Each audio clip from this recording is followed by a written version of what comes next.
And we hear those very words, good and faithful servant. Till then, we are on the move.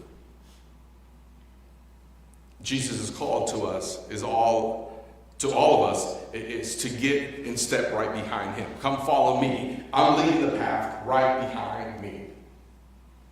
That's where we're to be.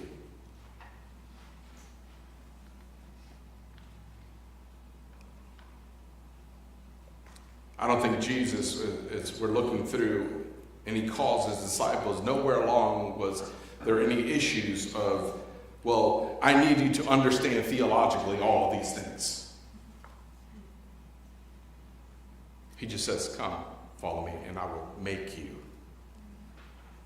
into something that you're not. Isn't that so beautiful?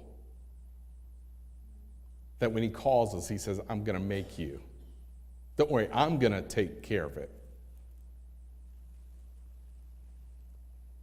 And he lays out that path that we're to follow. And from here, Jesus reinforces the demands of discipleship. In verse 35, he says, for whoever wants to save their life will lose it, but whoever loses their life for me and for the gospel will save it. When we're thinking about discipleship, when we're thinking about following after Christ, it's a matter of profit and loss. It's a question of whether we will waste our lives or will we invest our lives. He says that whoever wants to save their life. He's talking about those that are more concerned about themselves. Those that are concerned, that have their own interests in line. Pursuing the things that they love in this world. Those that may be concerned of what people may say about them. Maybe those that have felt the call over their life and are a little saying, I don't know, Jesus, about that.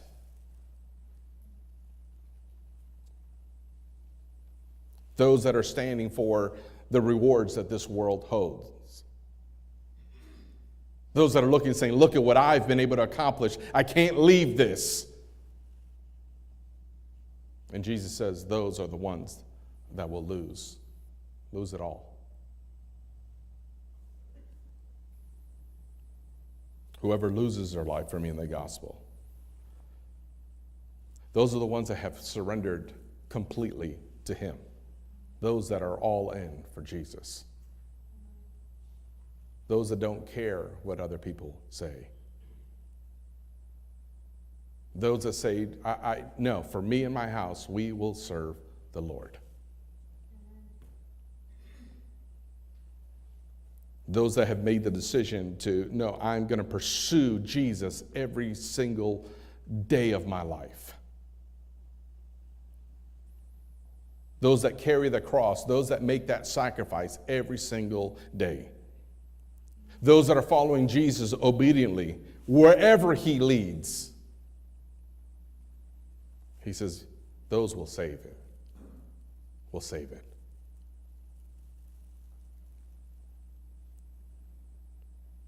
You know,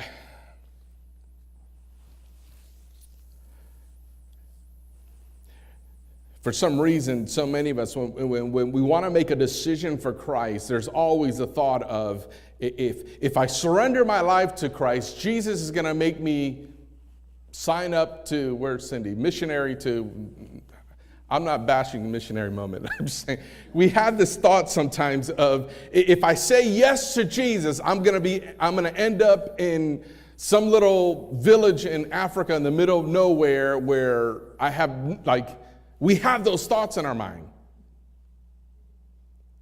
And for some of us, that's the scare. What do I have to leave? What do I have to walk away from? What will I have to surrender? Jesus is going to make me get out of my comfort zone, and I don't like that. So we become afraid of saying, yes, send me, Lord.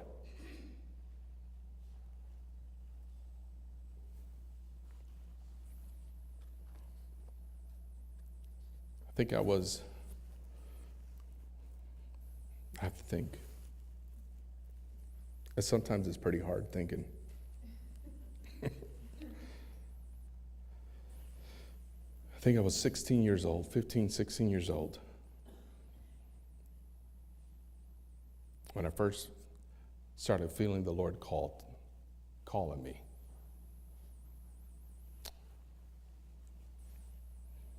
And the one thing that he kept telling me through so many people was, dive into my word. Read my word. And what does any 15, 16-year-old do? I don't need that. I'm all right.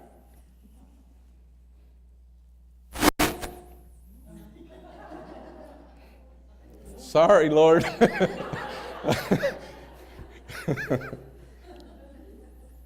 I was a young kid that would sit in the back of church and bother all the old folks in church. We would sit in the back and we would, on the pews, and wait for that one to look back saying, oh, these kids cause all this ruckus. I mean, it was ones we were singing our praises in worship, and then we were out in the parking lot fist fighting, all the time. And yet the Lord kept saying, read my word. And I was like, I don't understand. I don't know why.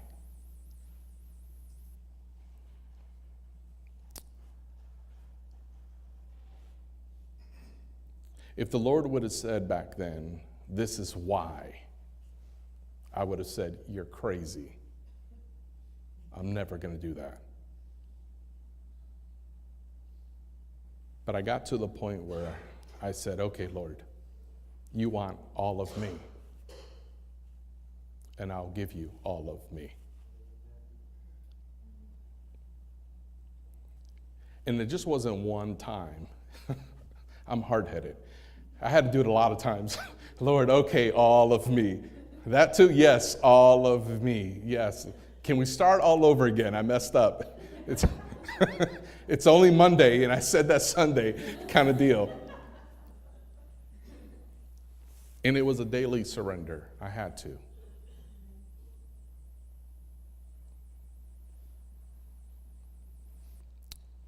Then I continued finding myself involved with worship every Sunday morning, yet I wasn't living the life during the week. And it really didn't hit me until my junior year in high school, when a very good friend of mine that we'd spend almost every day with looked at me. And when I told him that I couldn't go out because I had to go to church because I had to play, and his eyes the way he looked at me and said, you go to church?